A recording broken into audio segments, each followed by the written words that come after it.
surge la necesidad de calcular el volumen de algunos sólidos de revolución, pero que se generan cuando una región en el plano gira alrededor de un eje, ya sea horizontal o vertical.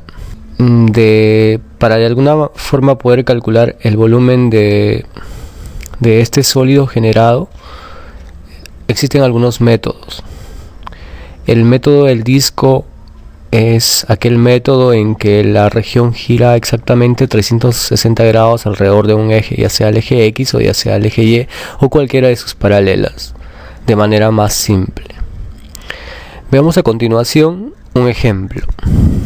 Voy a graficar la función y igual a x al cuadrado en el intervalo desde 0 hasta 2 para el x. Veamos qué es lo que ocurre. Esa es la gráfica de la parábola desde 0 hasta 2. Y me interesa saber, cuando hago girar alrededor del eje X, qué sólido se está formando. Y para esto aplico el método del disco. Usamos un código establecido en el cual va a ser la cuadrática x al cuadrado en intervalo de 0 a 2, la que se graficó hace rato. Lo hacemos girar alrededor del eje X, como podemos observar, porque esto de acá es el eje X. Un montón de parábolas que están girando por completo alrededor del eje X. Y observamos que se está formando un sólido tridimensional. Obviamente ese sólido va a ser relleno porque toda la región bajo esa curva gira alrededor del eje X y se forma un sólido de ese tipo, relleno. Y conocer el volumen de ese sólido, como podemos apreciar, esto ha sido graficado haciendo uso del método del disco, porque se formó un disco en la base, ha dado un giro completo de 360 grados.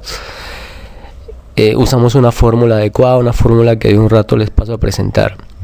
Pero puede ocurrir también que esa región gira alrededor del eje Y o alrededor de rectas paralelas al eje Y, en el cual también podemos aplicar el método del disco.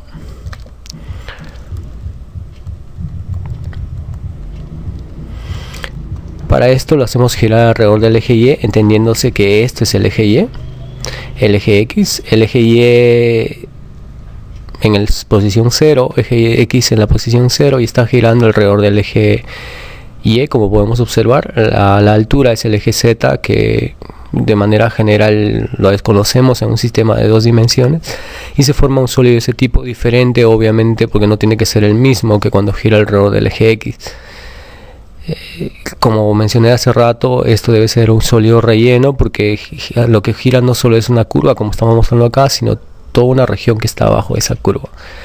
Y acá también podemos aplicar el método del disco, como podemos observar la gráfica. Entonces esto de acá lo formalizamos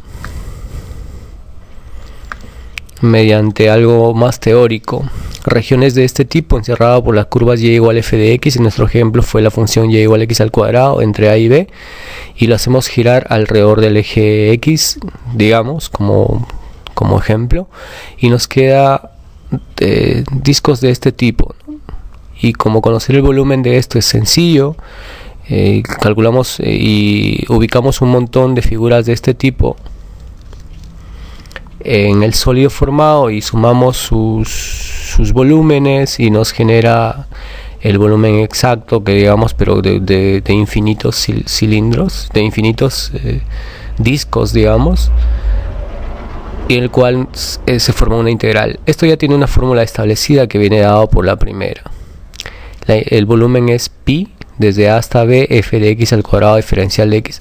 Como observamos, no tenemos la necesidad de conocer el volumen, la forma como es el sólido generado.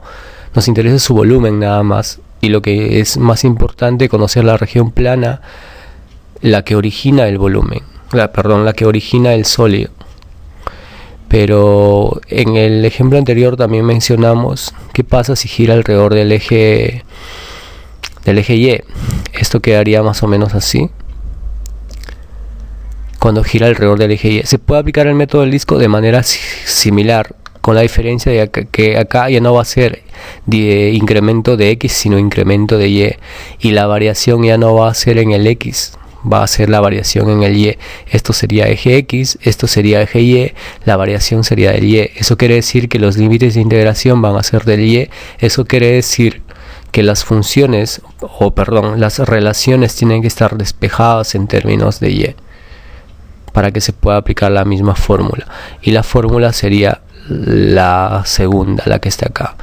Límites de la región plana, pero ya con respecto a Y, la función o la relación despejada en términos de Y al cuadrado, diferencial de Y. Estas son las fórmulas que se van a usar y sus distintas variaciones que por ahí se puedan presentar dependiendo de en qué posición se encuentran las rectas sobre las cuales vamos a girar la región. Como último comentario, vale decir que se puede aplicar el método del disco cuando giramos alrededor del eje Y y sus paralelas, y cuando giramos alrededor del eje X y sus paralelas también.